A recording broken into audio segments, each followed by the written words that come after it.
Good evening, everyone. Welcome back to Discordant Dragons. This is the 230th stream in this series. It's been quite a while. We're getting on up there.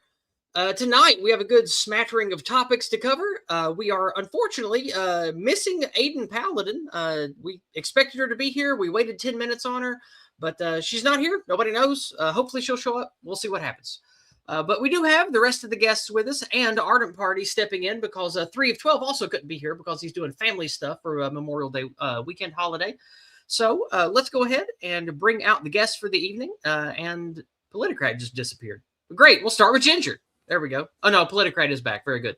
Welcome, gentlemen. Good to see you two. Hello. Hello.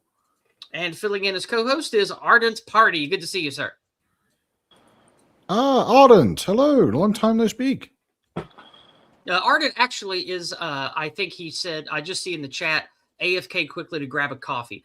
He did come in on short notice, so I give him a pass. It's fine.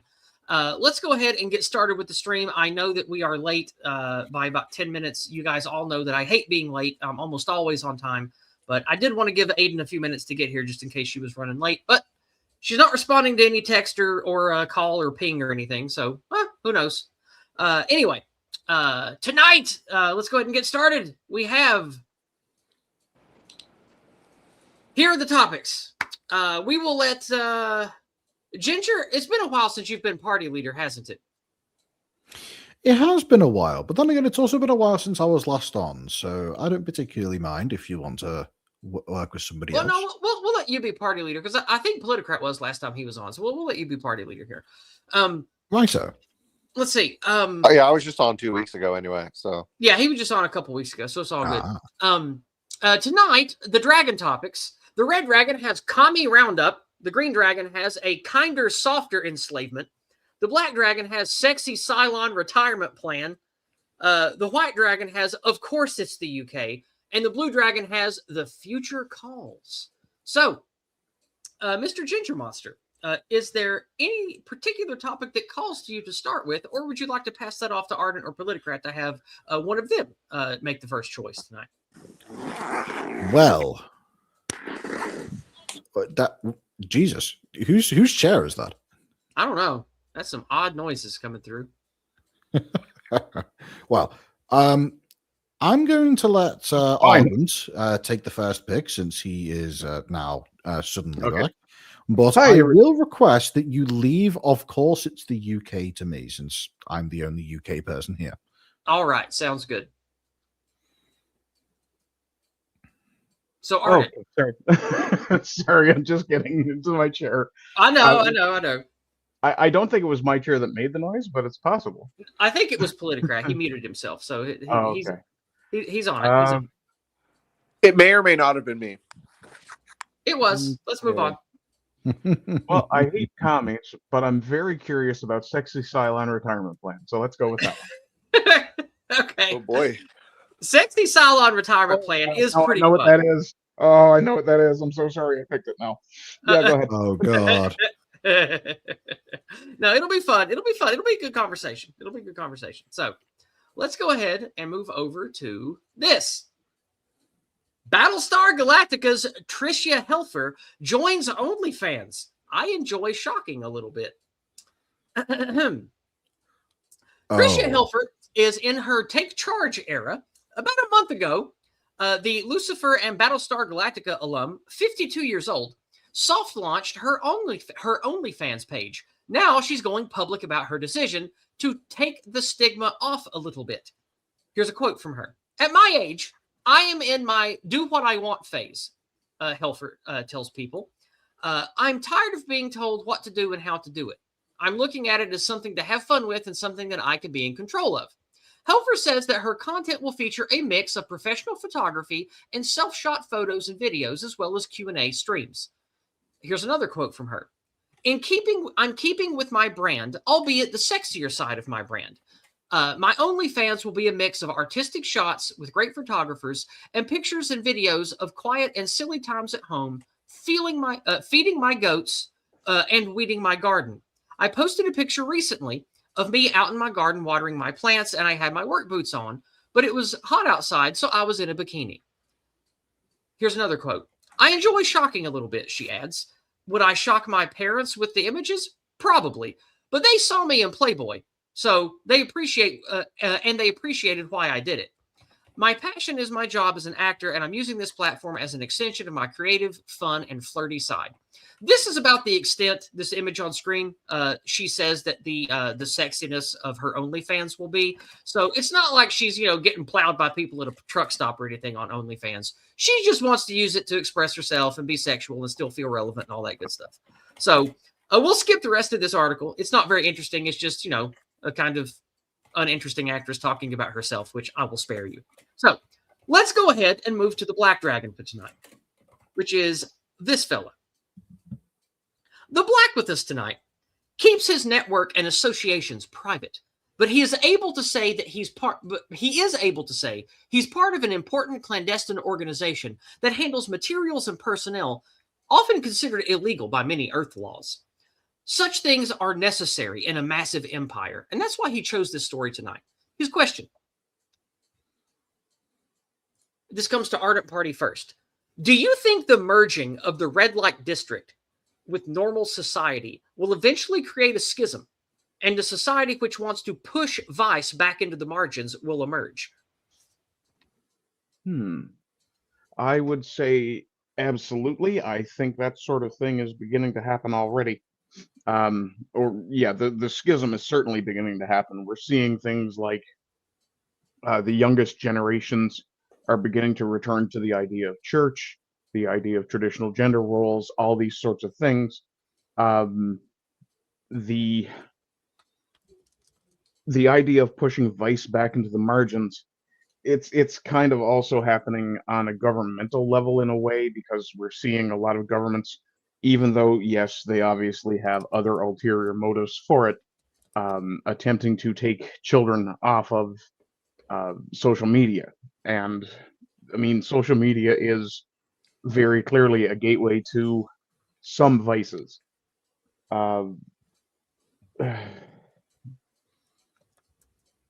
As far as the whole merging of the red light district with normal society, if we're talking in terms of normies, we've already got that. I mean, you have the monstrous sexual degeneracy of a pride parade versus the other option, or the other alternative to that, or the other extreme from that rather, being things like Muslim enclaves beginning to be built within Western societies.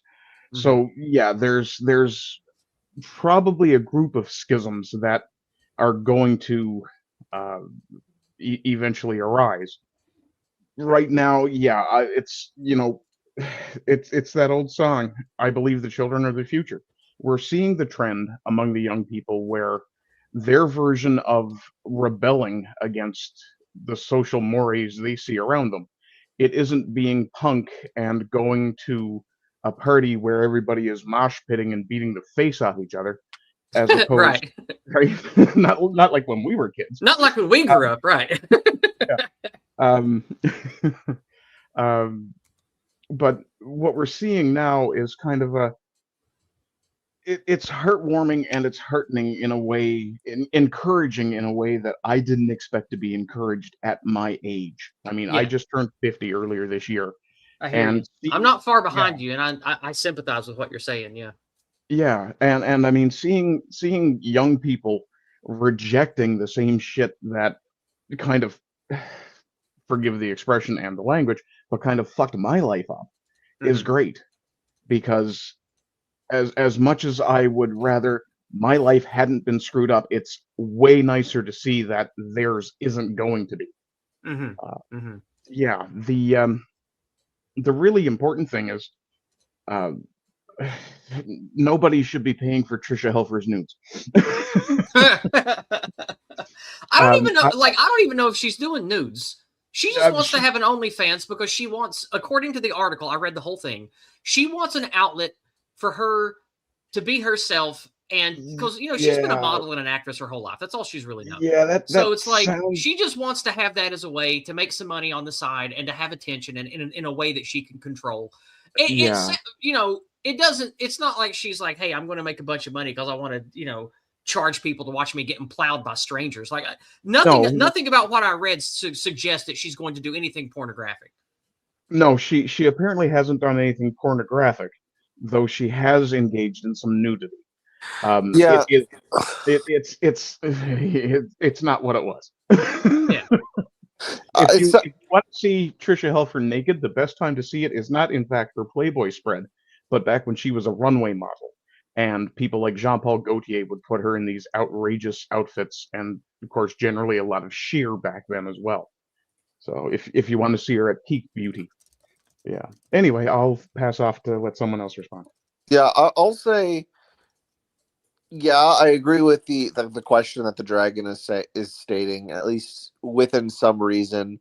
But at the same time, we need to remember this isn't like a modern phenomenon. There's always been like decadent ages of society throughout history, across all civilizations. I'm not saying that. Yeah, but they didn't have smartphones and internet, and not everybody was connected to this zeitgeist. No, in the way they we are didn't, today. because that's specific to our culture. But I don't think that it is a unique phenomenon. I'm not saying that that's a good thing, mind you. I mean, I think just the opposite, but I think it's just the product of cultural entropy, number one. And then number two, even when, like, let's face it, even before there was a social outward merging of these two facets of society, I mean, there have always been whores. Like, I mean, they've always existed.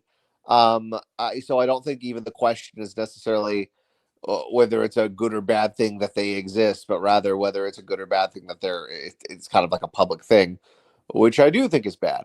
And so I don't inherently have a problem with what's this like. I've heard of her before outside of Battlestar Galactica. I don't know what else she was. I feel like she probably voiced like a character in the Clone Wars or something at some point. I don't know. But yeah, no. So I don't know why she would choose OnlyFans. That's a little weird. Like, you can nude model, but I don't understand OnlyFans. Like, I know it's quote unquote creator driven, but still, just with the kind of connotation that it has. Like, if she's a professional model, you'd think she'd like go about it in a more quote unquote classy way, rather than use what is like a whore site that was owned by a grifty Israeli billionaire who died recently. Like, I don't know. I just think I think it's weird, the platform that she chose to do that specifically. Well, the weird thing about OnlyFans is that I actually learned somewhat recently that it was originally conceived as effectively just a much more private version of social media. And it was only further into its evolution as a website that it became effectively premium Pornhub. And as a consequence of that, it now has a reputation that it originally wasn't designed for, but the original concept of it being just a more private version of social media, it could still, in theory, be used for that.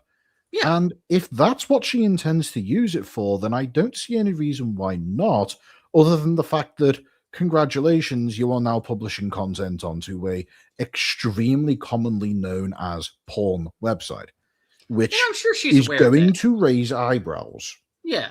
And I'm sure that's why she did an interview like with this People magazine to let people know, hey, it's not like I'm going to be, slarving dode on my OnlyFans. It's, it's an outlet for my private creative side. And, I'm going to be cute and sexy sometimes, but it's mostly just a way for, me to make money and feel relevant and have, access to fans and stuff in a way that she controls. And, I'm kind of okay with that. Like in the paused era we live in, it could be worse. It could be worse. Yeah, and to be fair to her, I mean, I thought about starting an OnlyFans when I first started streaming, mostly for the meme of, hey, I'm on this site, more than anything else. This was before the only thing OnlyFans was known for. No. So same with me, but it was after OnlyFans got the connotation. Specifically, like, I will share the like me, I have the reputation of being the sort of moderate diplomatic guy in these circles. Were you planning to fill your feet pic? Whether it's so it's like sign up to my OnlyFans. I will share my face on screen and I will say my spiciest takes.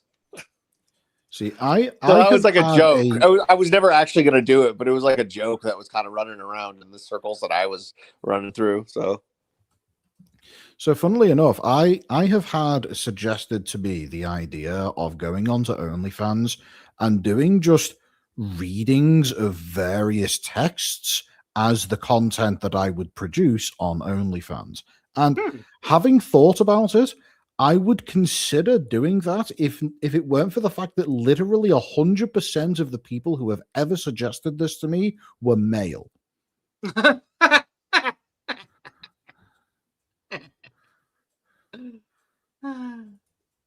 I just find that funny.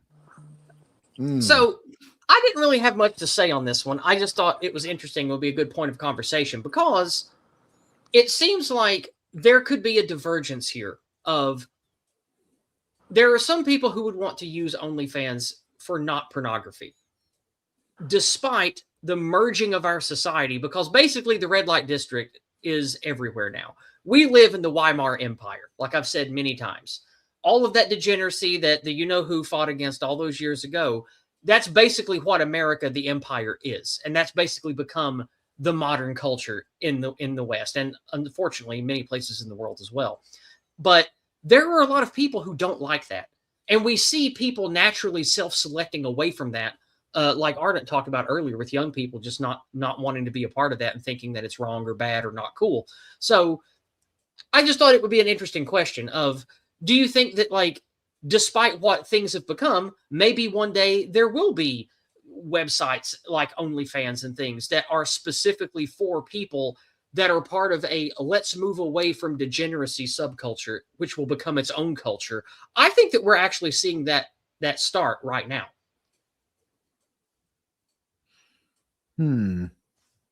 Well, I'm of the opinion that we are probably going to be seeing a whatever the opposite of a resurgence is in terms of activity within the online pornography space. And to be honest, I can only see that as a good thing. Yeah.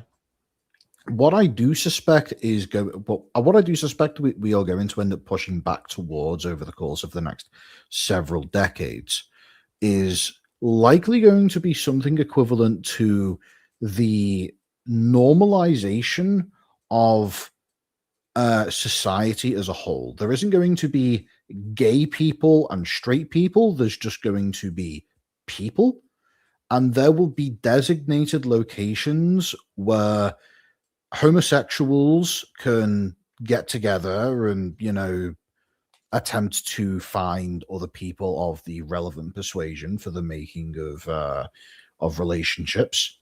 And then there will be spaces where people of a more straight persuasion are capable of getting together and doing such things. And I'm not even talking about meaningless sex. I'm talking think the traditional purpose of the village pub, what it was like 100 years ago, where people would get together, they would go down to a local place where people would just mingle, chat, get to know one another, and occasionally that would turn into something a bit more raunchy.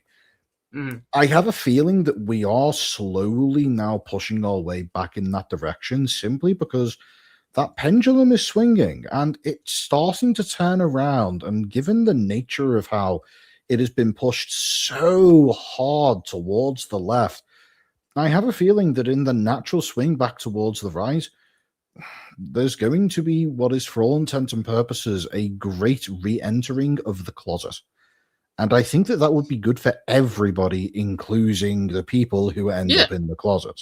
Yeah, absolutely. I totally agree with you. Now, I think we are starting to see that, especially with a separation of the younger generations, where there's a stark contrast of those who drink in the degeneracy and just want to be part of that world, and then those who reject it and think it's sick and disgusting and they want a better way. Like, that's kind of where a societal divergence comes from. So I think we are seeing it. But regardless, I don't know why we lost Politicrat, but he just vanished. So it's just the two of us right now. But the show will go on. Well, hey, don't forget, Aydin's still here. No, I'm not really here. I'm just a figment of your imagination. I misspoke. I meant the damn, two of you, not the two of us. That was simply a misspeaking. I know Aydin's Okay, here. fair enough. And yeah, just to tack on something really quickly, because Sure. I did see it in chat, and I think it deserves to be said openly. Yeah. Society needs a release valve. Like, we do kind of need, not necessarily a red light district, but we do need that sort of release valve. The Saturnalia moment sort of thing has to happen to maintain, I guess, societal sanity. I mean, we've seen how really repressive cultures can be kind of dangerous in their own way, and a form of insanity can develop from that. The problem is that the pipe has been far too far open for far too far long, kind of deal. Open pipe, BB, $20. All right, let's move on. We don't have any paid chats. That's cool. Valves.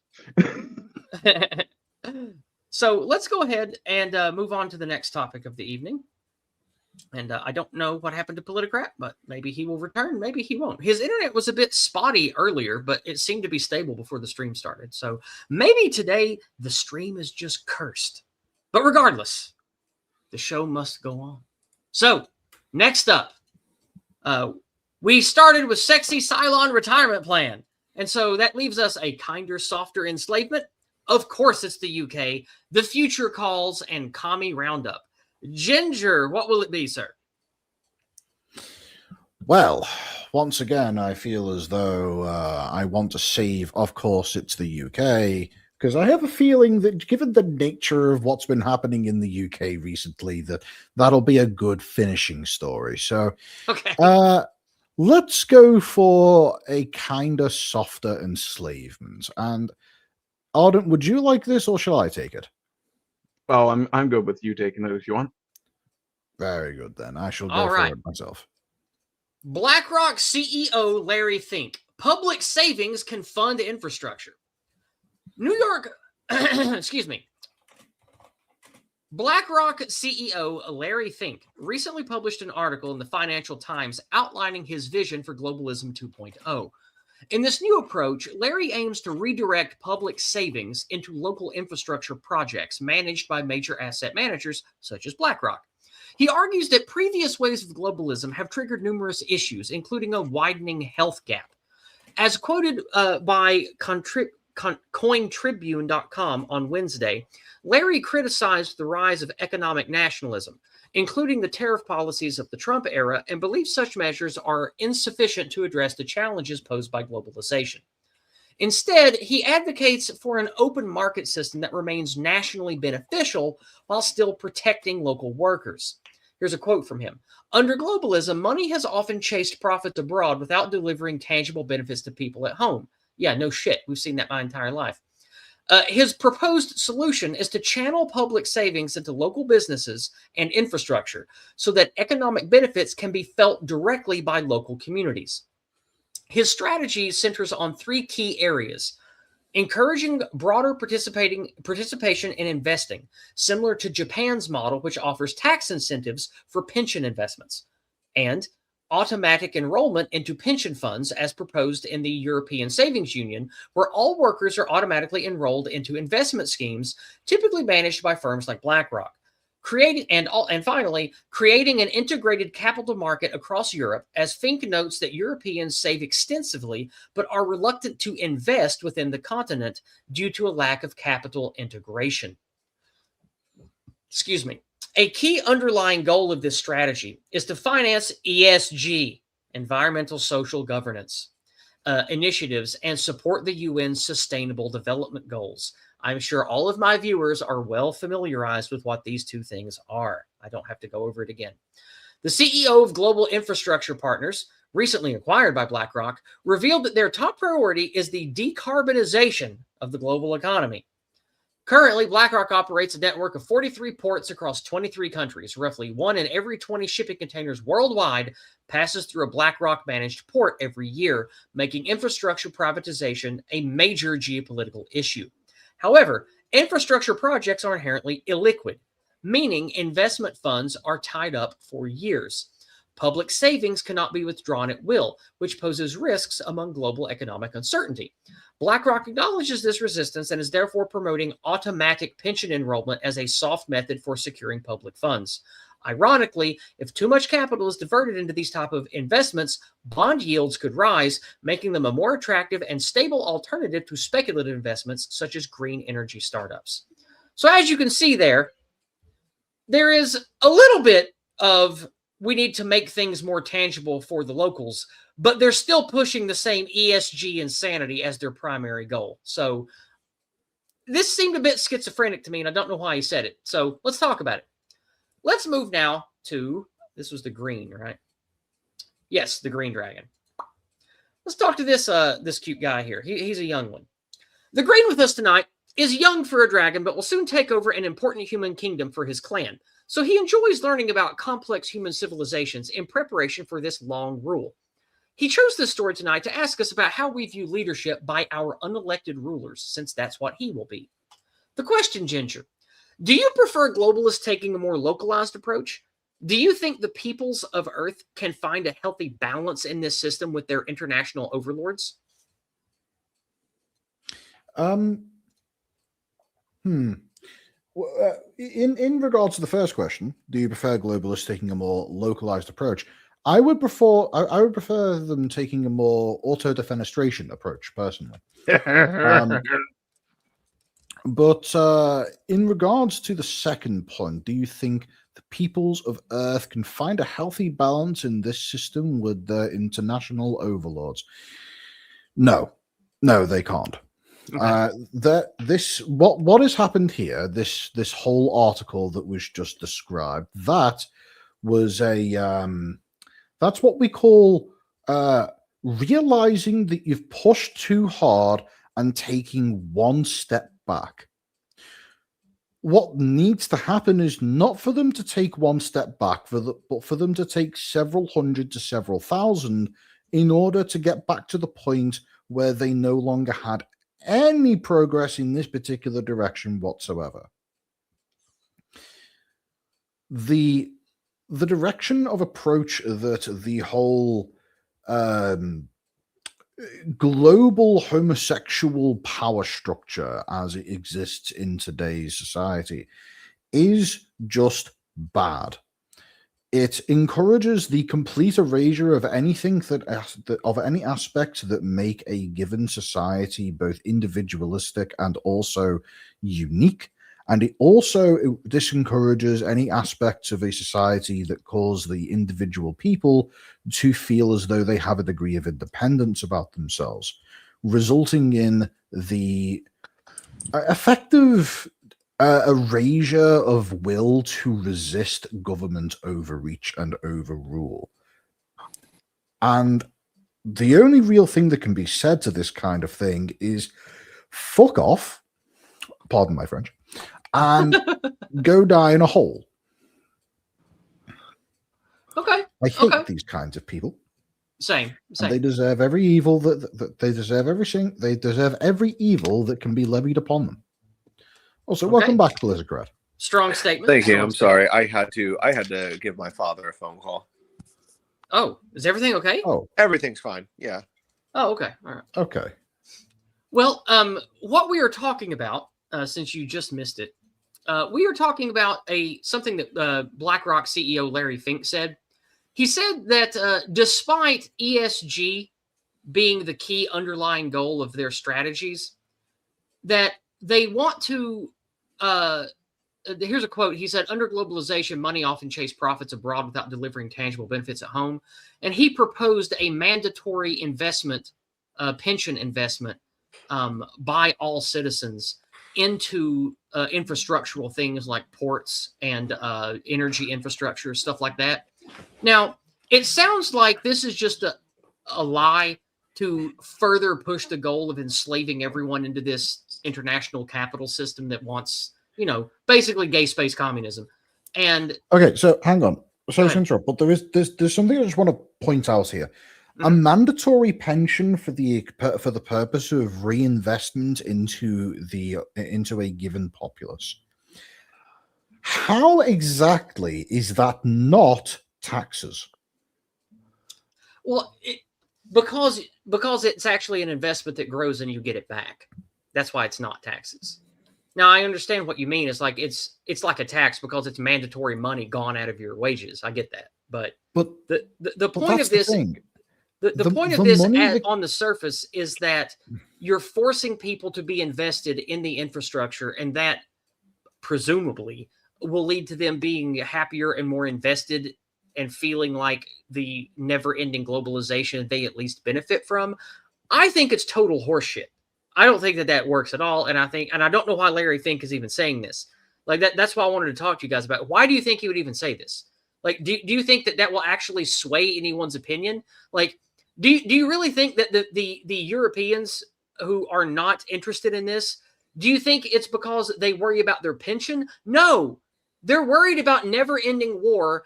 They're worried about never-ending streams of migrants flooding into their country from everywhere, destabilizing stuff, burning down churches, chasing and raping and murdering people in the street. Like, that's what needs to be addressed to make Europeans feel better. Not that they are worried about having a less pension a lessened pension in the future. Like, I don't know if this is just him being an out-of-touch rich guy that knows nothing and cares nothing about the people he lords over, or if it's like a particular angle and he's making a play to try to appeal to, I don't know, like the Nigel Farage crowd. I don't know. Like, I don't know. It just seems so baffling for someone like him to say that. I don't know. Like, is it? That's why I wanted to talk about it. Why would he say that? And also, do you guys believe him? Do you think that we can ever have peace with people like this? Go ahead. Sorry, Ginger. I was just talking. The only reason why he's saying such things is because he realizes that the heckles of the greater public has gotten to the point of being sufficiently raised that he is suddenly able to perceive the daggers being stirred in his and his ilk's general direction. And as a result, he is fearing for what may come in his direction, and he is trying to say, sorry. Right. Good words. Therefore, you don't want to kill me anymore. Right? Peace. I don't know. Peace. I don't know about that.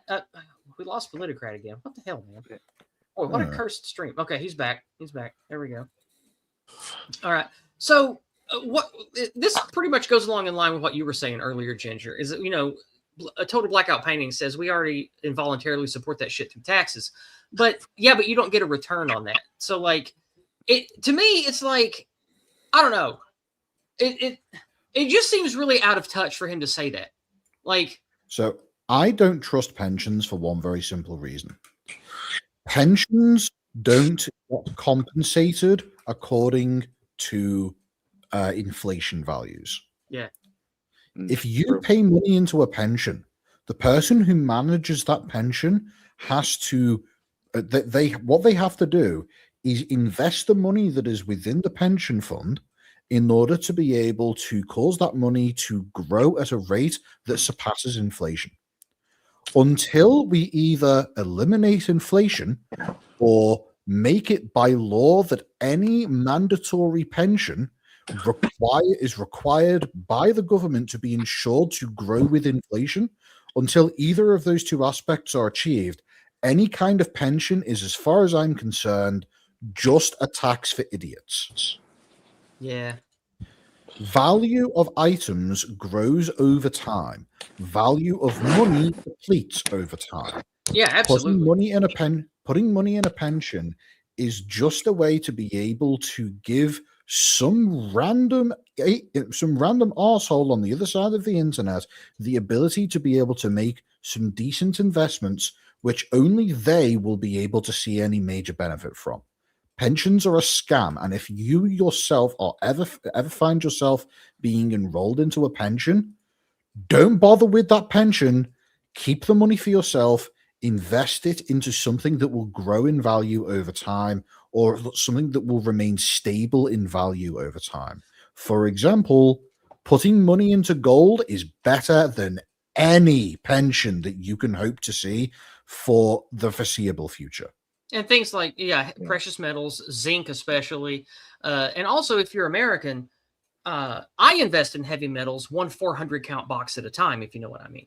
And there are many Americans who stockpile firearms, ammunition, body armor plates, things like that, because those things absolutely increase in value, and it's not like they go bad. So that's also a wise investment, and it has applicable use if shit hits the fan. And now, whenever I hear the word zinc, I think of the Zinc Homelander meme. Oh, I'm not familiar with that meme. Sorry. Unfortunately, the investing in penicillin is something that is only available to Americans. Freedom seat. I like penicillin. That's a good meme. Yeah. The very first thing that leapt to mind when you started talking about this is what we have now in Canada is called a National Sovereign Wealth Fund. It's the same basic idea that Mark Carney has, and of course Mark Carney, Larry Fink, all these people travel in the same circles. They're all friends with each other. The first problem that came to mind, and I was kind of making notes as you were going through the story, the first thing that came to mind is if they're going to invest this in small business, at what point would we ever expect them not to prioritize those investments by race? Yeah, exactly. That's one of the big issues. Also, I mean, how many small businesses actually survive their first year or two? Very few. It's not many. It's definitely less than 50%. Yeah. But that also brings up then another issue was, okay, where is what regions, what areas are going to be prioritized for this small business? I mean, depending on what the business is, in the small town I live in with less than 3,000 people between two communities, I could start a business that could potentially be a going, thriving concern. But am I going to be deprioritized because I'm in a rural area? Are the urban areas going to be prioritized? Almost certainly. Almost certainly, yeah. Yeah, there's another problem there. I mean, for public pensions, I did kind of understand where you were coming from with that. I think I might have had my head a little distracted. This return idea, I mean, there's no way to guarantee a return from any investment. So that I think what I understand from what Larry Fink is saying, which who I hate, by the way, I don't trust him. But what he's saying is if you force people to be invested and their pensions, their retirement future to be directly invested in the infrastructure where they live, they will be more motivated and more invested and care more in the economy and in the infrastructure and in society. It's like a technocratic, bureaucratic management way to say, hey, the cattle on the farm don't like X. Let's do something to the fence or the grass to make the cattle more manageable for what we want. Like it's completely heartless and dehumanizing what he's saying here. Yeah, so I'm not giving him the benefit of the doubt. But what he's saying is if we force people and their economic stability for their future, if we force that to be localized, then the globalization will at least benefit them somewhat by forcing them into the system and forcing them to care about and be invested where they live. Like it's a very ugly, disgusting, technocratic concept, but that's what he's saying. Yeah, the problem with that is that motivation will work on the average person. I don't think it will. Well, I think he's how to put it. I think he's spitting out words that he thinks we will find appreciable. But I mean, to do something like this with public pensions is an absolutely insane risk when anything could happen.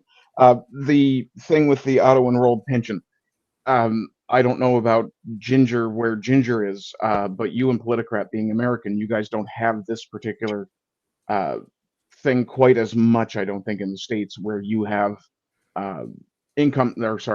taxation on your pay that goes directly to a pension fund for you when you're older. I don't Yeah, know we if, don't have if that in that. the U.S. That's Yeah, handled by third party stuff. That's not handled, or not third party. That's handled by private sector stuff, not the government. okay, yeah, and probably Hmm. better than any government would. I don't But know. I don't know. yeah, here in Canada, uh, we don't have a choice anyway. As it is, we have to pay into the pension system if we're getting paid to work, and the next step of that of this idea to me, it kind of screams UBI, this universal basic income thing, that like the money, like the idea of these central banks and all these sorts of things and going all digital with your money, it all screams UBI to me, and it's one of the things that I really wish I didn't feel like a conspiracy theorist when I talk about it, but I always do. Another thing too is who's supposed to take care of this money? Like who are we trusting to handle this money? Some wannabe Massive aristocrat. investment firms, of course, the globalists. That's who. Oh, so the people who cause Trusting. all these Yeah, the financial problems. IMF, the central Don't be banking s- cartel. That's who we're supposed to Don't be trust. silly. Don't be silly. Oh, Trust yeah, has no. nothing to do with it. You don't get a say as to who controls this That's money. fair. Yeah, it's mandatory. You have a point there, Ginger. Um, and I had two other quick notes, which are actually directly related to the dragon's question. As far as localized investment and things like that, that really just means that all of these money people, for lack of a better term, have more control at the local level. I don't like that either. That's even more centralized power for them. As far as do I think people can find a balance with these wannabe oligarchs? Absolutely not. These people have lost the plot in terms of things like the duty of a monarch or the aristocracy, which is clearly what they wish to be. They wish to be the new aristocracy, but they wish to be the aristocracy the same way feminist women wish to be independent. No responsibility, no duty to anybody else. The hell with that. I think this is an absolutely broken idea before it even got off the launch pad, and I don't know why anyone didn't look at Larry and go, "Are you off your friggin' head?" Mm-hmm. Yeah. Another way to think about this is to translate it into more straightforward terminology. Think about it from this perspective. We here at BlackRock accept that you dislike the investment ideas that we have been implementing on a global scale. So to rectify this, we're going to have your government force you to pay us even more money so that we can start investing that money back into your communities, whether you like it or not. No, that's not what he's saying. I don't think. I think it's kind of like it's a statement of control. It's saying if we want the ants in the ant farm to not just give up and die, we have to force them to be invested in care and what's around them, because that will boost happiness and make the ants more productive. But see, when I hear ESG as the primary goal, I hear anti-whiteism. And we know that this rich, powerful, evil Jew, I mean, the company's even named BlackRock. And we all know why.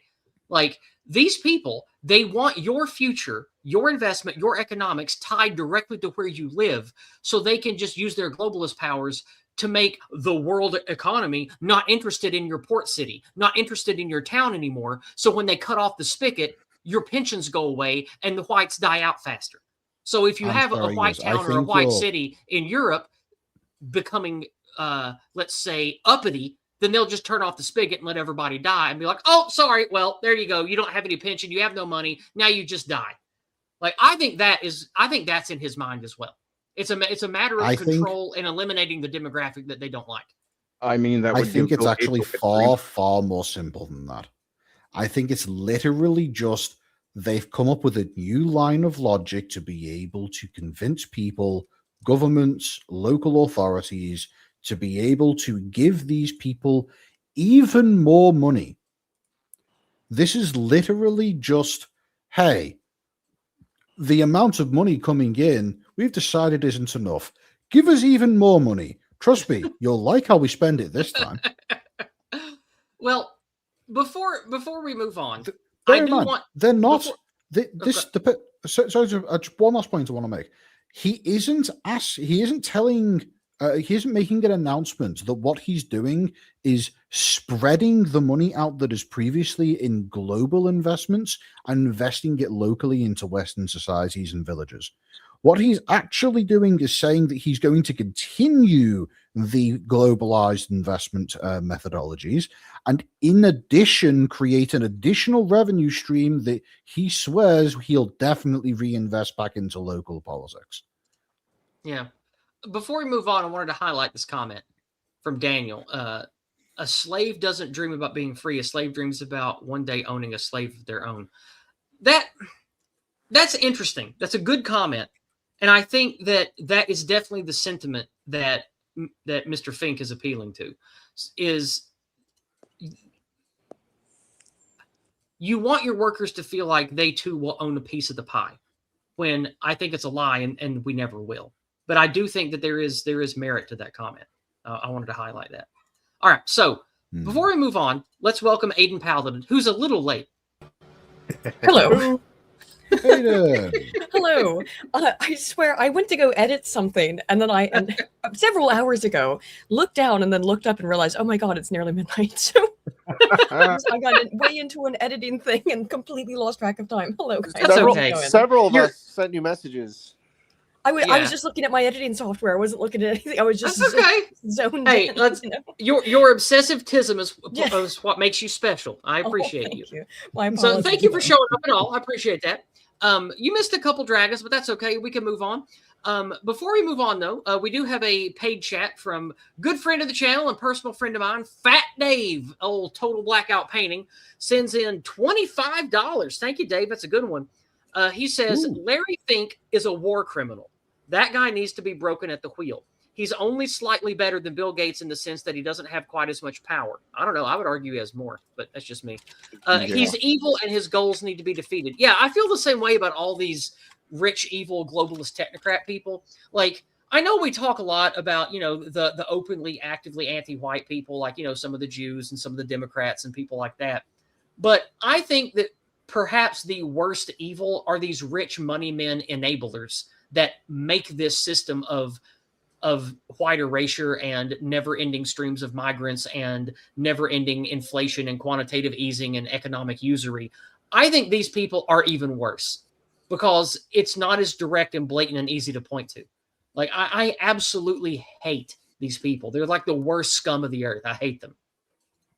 So I'm right there with you, Dave. I find them disgusting. When I learned of the actual practical definition of quantitative easing, what it actually means to engage in quantitative easing, which, by the way, is literally just turning the money printers on to 11. That's all it means.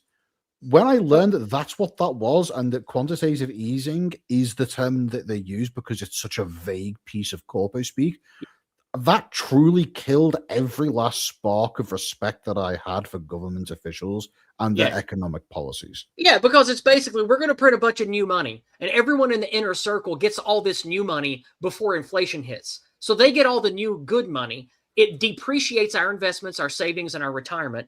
And then by the time that the quantitative easing does what they want it to the economy, we're all poorer for it. And they've been doing it to us for decades. It's evil, scummy, absolute usury of the highest form.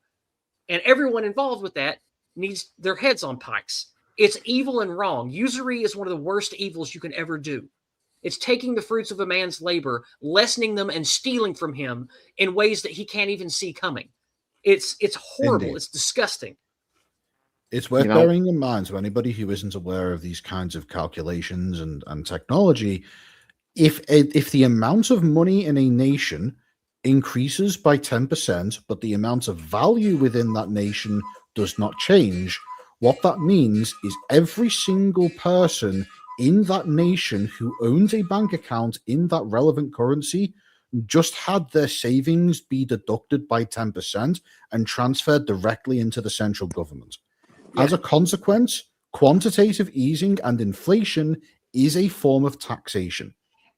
Yep, absolutely. And I don't think it's even taxation. It's usury. We get nothing out of it.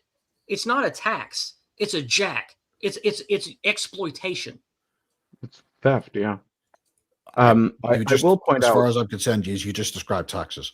Yeah, I know, I get that, but like my point is there are varying degrees of taxation is theft, and quantitative easing is like the ultimate version of that. Yeah.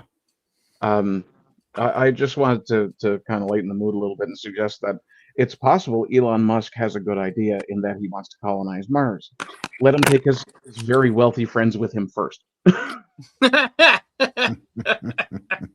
All right. Well, we also have a generous paid chat over on Rumble. Captain Corgi, and again with $20. Thank you, Captain Corgi, for being generous with your dollars. He says the Ferengi doesn't want to end exploitation. The Ferengi wants to be the exploiter. I don't know what rule of acquisition that is, but that's a good one. That's a good one. Yeah, I think that's the 79th rule of acquisition. Get them before they get you. Yeah. I don't remember the number. I think it's 90 and 91, but it's war is good for business. And then the next rule is peace is also good for business. The Ferengi are so fun. I really which rule is the one that goes declare peace sometimes? It'll really confuse your enemies. I don't remember. I don't know the rules by number, but there's a lot of fun Ferengiisms in the Star Trek canon. But anyway, Miss Aydin Paladin, welcome to the stream. Let's bring the topics back up for you, dear. Hello. We started with sexy Cylon retirement plan, talking about the pretty blonde lady. I think Alicia Helfer is her name or something like that. Starting an OnlyFans, not for porn, but just like it was supposed to be used in the beginning. And then we just did a kinder, softer enslavement. It's what we just ended with. So that leaves Commie Roundup from the red, The Future Calls from the blue, and of course it's the UK from the white. Ginger, since Aydin is here, is it finally time for Of Course It's the UK? Sure, why not? Yeah, Tricia. Thank you, Artie. It's Tricia. Not yeah, Tricia. No problem. Yeah. All right. Well, Ginger, do you want to be the one to answer this one first, or do you want Miss Aydin to be the one to answer it first? I'd say let's decide on who answers it first after we hear the question. Okay, sure. All right. So let's go over to the Daily Mail. This is a follow-up to the thing I covered last week. 1-year-old baby girl is reported to the police and recorded as a crime suspect for doing a racism. A 1-year-old girl has been recorded as a crime suspect by the police after she inflicted minor injury on another child. New figures show hundreds of children under the age of 10 have been reported in Kent for offenses such as burglary, arson, and sexual offense. A total of 683 people aged 9 or younger were named by police in the county between January 2023 and December 2025. The youngest suspect was identified as a 1-year-old who was reported to force another child, or who was reported to the force after another child suffered a minor injury in an exchange. Obtained via a Freedom of Information Act to Kent Police, the data also include 6 2-year-olds, 11 3-year-olds, and 24-year-olds. Kent County Council's cabinet member for Children's Services, Paul Webb, has admitted the findings are not great, but he added, "We support children of all ages through our prevention program. We try to get them as early as possible and really help them through our services and talk with parents." Mr. Webb said he believed that the 1-year-old girl's case was likely the result of accidental behavior. Yeah, it's a 1-year-old. Of course it was an accident. What are you people smoking? So anyway, here's the douche in chief right here. Just giving you a picture. Of course he looks like Jesus Christ. Let me see. What does he look like? Can you go down? That guy doesn't look like he sings a chorus of "We're coming for your children" at all. Yeah. Exactly, I'm glad you said that, because that's exactly what my mind went to, was one of those guys. That's exactly where my mind went. Anyway, let's move over to the White Dragon, which is this old grizzled fella making his return. The White with us tonight was appalled to hear what we discussed last week, this reporting child racism and other horseshit in the UK. He looked into it further and found this, which is rather shocking, especially since they do not release details on cases due to protecting children's identities. His question tonight is this, and it comes to either Ginger or Aydin first. How can this appalling behavior be combated in England? Is there a legal fight to be had? What options do white British parents have left? I have a suggestion, but it's not a particularly serious one. Every time you want to go first, because I have to think about it for a minute, Ginger. Yeah. Absolutely, I will take this first in that case. Right. Okay. So what every single person in the UK needs to do, every single time you hear of an incident of a ridiculous case of quote unquote racism being put down on in such tyrannical fashion, become 100% more racist. Every time. It's inevitable, honestly. The racism will escalate until conditions improve. I'd say my take would be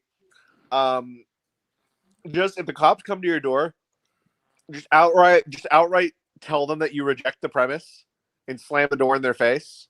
That, or number two, just keep playing along as if you think they're joking and feign ignorance.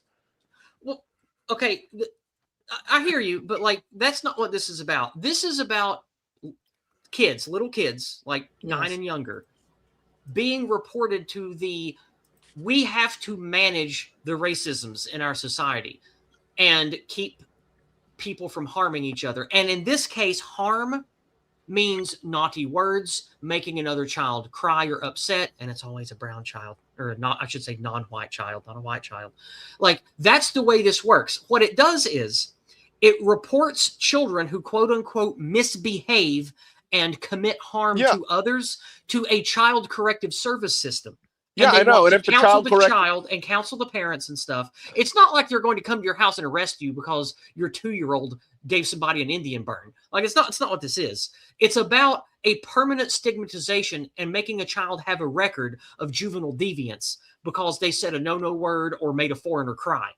Again, I would just lie about it just on principle. Like, if there was ever like some kind of background check or whatever, I just lie about it. I'd help my child lie that there, because I totally reject the premise of that's legality. Okay. How does that actually combat it though? I don't know. I don't even know if you can combat things like that unless you do like some kind of armed uprising, which I don't see the UK doing it anytime soon. Oh, trust me, it's getting closer. Better. It's getting closer. The UK populace is slow to rise to violence and anger, but once we get to that point, Jesus Christ, it takes a lot to calm things down again. When the Saxon began to hate. Indeed. Yeah, an Englishman with his blood up is a bit of a terrifying thing sometimes. In terms of what can be done about this kind of behavior, this and now cultural norms essentially at this point, I don't know what regular people can do. It does look a little bit dire in that sense. Look, hopefully, fingers crossed, I guess, Restore will get in and do something about it. But right now, I mean, this is what, remember the whole Amelia thing? That was over something very similar to that, which is, you know, you have to report these kids to prevent if they happen to be, or I mean, that was aimed at college students, but I think also had application for high schoolers and such. Or when it was high schoolers, wasn't it? It wasn't college students. It was framed regarding college students, but it was aimed at secondary school kids, I think. And it was essentially if you're around someone who has wrong think opinions that are, in some cases in that game, just fairly basic bitch nationalism, you know, or just like national pride even, they need to be reported to prevent. That kind of stuff. There's obviously many such cases of it. What can you do about it? Don't probably get sucked into containment, you know, counter jihad Tommy zones. That doesn't help. Mm-hmm. I don't think that. I think that's a waste of time and energy, and it will get you put on a list. Mm-hmm. So that's going to. I know it might seem like we have to fight back against this. So what am I going to do? Oh, I should go to the Tommy rally and No, I would Yeah, highly that's suggest completely against that. that's completely counterproductive in my opinion. Yes, I don't think yes, I think that's- that not only does it not help, it hurts you and sabotages Yes. you. Like it's not Yes, good. absolutely. Don't participate in that kind of stuff. No, definitely not. Teach your kids about it to the best of your ability in a way that Okay. is friendly to kids, and tell them, like, so long as this is going on, you have to be careful about what you say and do, because you can get in really big trouble for this. Yeah. And it's unfortunate, but with the system being such as it is currently, the best thing to do is to keep your head down. Not just yours, but try to keep your children's down as well, to the, again, best of your ability. And there's, at some level, there's not much you can do, because kids will get into fights, particularly as they become a minority in their own country in some of these schools, or in their own area. They'll become increasingly picked on by those groups of people, which will make things like fights and conflict inevitable, which will serve to fuel this kind of stuff that can get those kids in trouble for things they necessarily didn't even do. Yeah. Well, I have quite a few things to say on this one. I want to hear from all of you before I share. Yeah. No, I said I want to hear from all of you before I share. I'll pop in here. Sure. Aydin actually used a very good expression. She said, "Don't participate." But the thing these people shouldn't be participating in is letting the government have your kids before they absolutely have to go to school. But do the English have an option? I would expect they do. I mean, I don't think daycare is necessarily mandatory. But let me ask you this to Ginger and Aydin. If let's say I live in Kent, which I think is southeast of London, I think my UK geography is not great, but let's say you live in England somewhere, and you say, I don't want to send my kids to school. I don't trust them. I'm going to keep my kids at home. No. Are you allowed to do that? Well, I was talking about daycare. As far as I know, you can delay the introduction of a kid to the school environment for as long as you're able to confirm to the Board of Education, or whatever the actual terminology is, that your child is in fact receiving an education that is equal to, if not superior to, what they could expect from a public school. Okay, so it's legally possible in theory. In theory. Okay. However, so let's say, what if a lot of English said, we want to make our own community school, and we are making our own school by our standards. We are sending our children to this school and teaching them the things we want, not what this rotten government wants. We don't want our kids to be programmed for gay race communism and to hate themselves and all this shit. We are going to make a school for the English. Would that be allowed? I haven't explicitly looked into it. However, from what I understand of how all of this works, that should be possible, but it would be very unlikely to be successful unless it was given a religious bent. For example, what you just described absolutely exists. They're called Catholic schools and Jewish schools. Okay. Yeah. All right. So it is in the realm of possibility that one way to fight back against this is a bunch of people just refusing to put their kids into this disgusting public education system. So that is an option. So that is part of that's part of the solution. Okay. Of course, being an that option, yes, it will cost money to. I mean, growing up in Baltimore too. My mother moved to Baltimore when I was 11.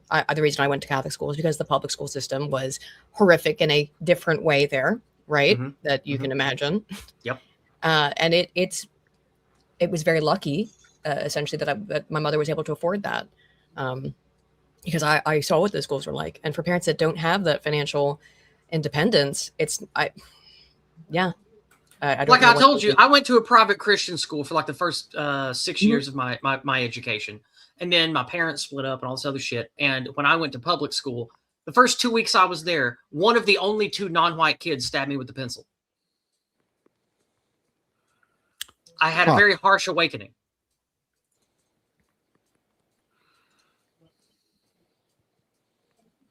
There's no more to add. That's it. Go on. Yeah. That is entirely within expectation. Yeah. Go ahead, Ginger. Sorry. You just reminded me of a particularly entertaining story from my time in a publicly funded school over here in the UK.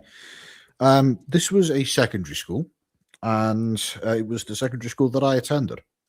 At one point, we, as the students, were informed by the teachers that we were, in fact, all being kept behind for at least half an hour to an hour after school.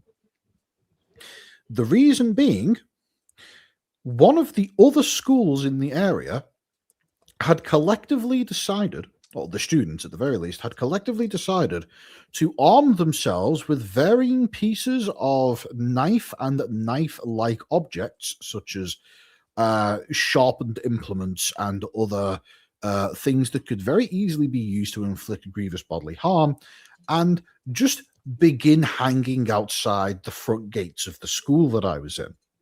And that as a consequence, the children of the school were not allowed to leave until the police had been called in to remove the belligerents. Mm. This was considered an unusual event, but not excessively so, and it didn't even make the local newspaper. Bloody hell. I mean, Public schooling in the UK is just as bad as it is in the US. if not worse, yeah. It's really bad. Public schools are just a cesspool of child abuse. It's terrible. They really are. Politicrat, do you have anything to add? Oh, no, I was about to add on to your last comment. Yeah, no, they've literally managed at this point to out Vatican the Vatican. Like at least the Catholic Church is coming out and addressing issues with pedophile priests in the past. But here's the thing: the public school system doesn't. Teachers' unions exist just to protect pedophile teachers. And yeah, no. So if you have one teacher who diddles a little kid, they will be shuffled around to another school district as if nothing happened. Yeah, there's been several exposés on that the last couple decades. Like it's just, I think in like 2004 or 2005, I saw one that was exposing this one documentary covered like a dozen teachers who had been moved around multiple times for having affairs with kids that they taught, and they weren't fired; they were just moved. It's fucking disgusting. That's why I'm never sending my children to public school. Yeah, definitely don't. Do not do that. Public schools are a cesspool of child abuse. Your child will have a worse life if you send it to a public school. Yeah. I'm glad I never went to public school. So I'm very, very grateful of that. I grew up going to private schools, but yeah, no, it's just especially like the public schools where I live are actually relative to the rest of the United States. They're actually some of the best in the country, but I still would not trust them. Yeah. Well, I mean, we have good public schools here too. One of the high school that I went to was a public high school, and it's one of the highest ranked in every, well, it was then. That was like 28 years ago, 29. That was one of the highest ranked schools in the entire state and ranked very high nationally. I lucked into going to a very, very good public high school, and I had many quality teachers, but I also had many anti-white ones. I had several communist ones, even here in rural East Tennessee at one of the highest ranking high schools in the state in the 1990s. Yeah. That's how insidious this infection is. Yeah, it's been here a long time. All of this cancer didn't just show up during the Obama years. It's been cooking for the last century. Yeah, one of my teachers in early high school was the best way to put it would be a sexual orientation Marxist. Yeah. So I would like to address the Dragon's question because it is one of the primary things I talk about, which is the go free method. One of the ways that I think people in England can fight against this is using the rhetorical devices of the go free method. If many angry parents in Kent, for example, approached in unison the whatever the police committee is that handles this stuff, going directly to the schools and correctly implementing the go free lexicon and the go free dialogic here, they can attack them in ways that will not get them branded as Nazis or racist or any of this other stuff. They can be genuinely concerned because their children suffer worse punishments and worse outcomes merely because they were born a certain race. They can use the language anti-white, anti-whiteism, white erasure, the purposeful victimization of me because of my ethnicity, the purposeful marginalization and harm being done to my child by the system because of how he or she was born. You attack these people within the framework they're used to, and you shift the framework to work for you using this dialogic. It works. I've used it in churches and schools. I've used it at local grocers to get them to change billboards and change the phrasing on things. This works. And this is why I preach it. I don't preach it because of any other reason. I preach it because of its efficacy. It works and it functions. And if hundreds or thousands of people in Kent would get with the program and understand these words and tools exist to fight the anti-white evil in the system we live in, then you can actually push back without needing rallies, without needing guns and violence. Words are what conquered us and infected us in the first place. We're not going to shoot our way out of this. We have to use the correct tool for the correct job. And our enemies are not people who will meet us in a battlefield. Our enemies are not those who are going to come to our houses and stab us in the middle of the night. They are the white people that are like us by race and ethnicity, that have had their minds and spirits destroyed by anti-whiteism, that are cops, that are teachers, that are judges. You have to reach them in a way they will hear and help free them from this mental disease. And that is where the Go Free method can work the best. That is where it shines. I've used it myself in many forums with many people. It works. And so that's one of the main ways that I think a disarmed populace can actually have victories in their local schools and with whatever this police committee is that handles these ridiculous racism and harm and marginalization charges that are applied to kids as young as 1 and 2. You can actually fight back with your words while we still can. And I think that that's the correct way to handle this. I don't see another tool and another weapon that the English of Kent can use to effectively engage with this system and take any ground. That's just what I think. So anyway, I think the Go Free method works. I think you should definitely check it out. Anyone who's listening and is curious about what it is a simple to understand book. It has a lot of examples. It's an educational and do-it-yourself manual for how to talk about these anti-white issues with people who are even directly anti-white on purpose, and use all of the things in our society that we've all been programmed to talk and think and say and participate in all this shit, and use it in a way to take victories back for us and stop the anti-whiteism.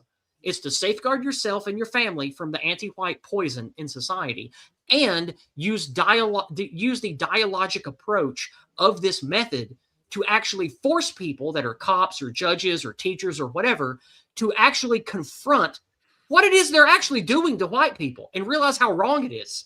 It's a very good tactic. It's excellent. I can't recommend the book enough. I know I talk about it a lot, but in this particular situation, this is absolutely what the English of Kent need to do. That's one of the only things that I think they have available to them. So I just threw the link for the Amazon page. Thank you. Thank you. I deeply appreciate that.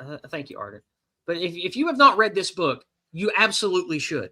It is absolutely spot on, and the methodology works. I've implemented it many, many times. Like I said, you should use it too. All right, I'm off my soapbox now. So, any closing thoughts on this stuff before we check paid chats and move on? From anyone? No, I think nothing that I can think of. All righty, then let's go ahead and see if we have any paid chats that came in. The only thing I'd say is whatever it takes to protect your children. Yeah, indeed. I'm going to rush to the restroom real quick, though. So 1 second, I'll be right back. Sure, no problem. No problem. Aydin has a tiny bladder again. Oh, well, she just realized immediately after she was done editing that she needed to be here, so she probably didn't even have time to AFK. Know. I'm just teasing. Yeah, it's okay. Let's see what 00 Severed says in the chat here. He says anti-whiteism is demanded of all NCA officers of all ranks in the UK via yearly mandatory training through a document called Mission Critical. Oh yeah, I've heard Newsfist talk about that. Yeah, he's told me about that. So yeah, the anti-whiteism, it's not just evil Jews. It's not just the Chi-Coms using our good nature against us. It's not the commies. The bulk of all of the anti-whiteism being done to us is by our own people, by white people who have this mental disease. So it's like, that's why we need to reach them and start fixing this shit while we still can. But anyway. Yep. I digress.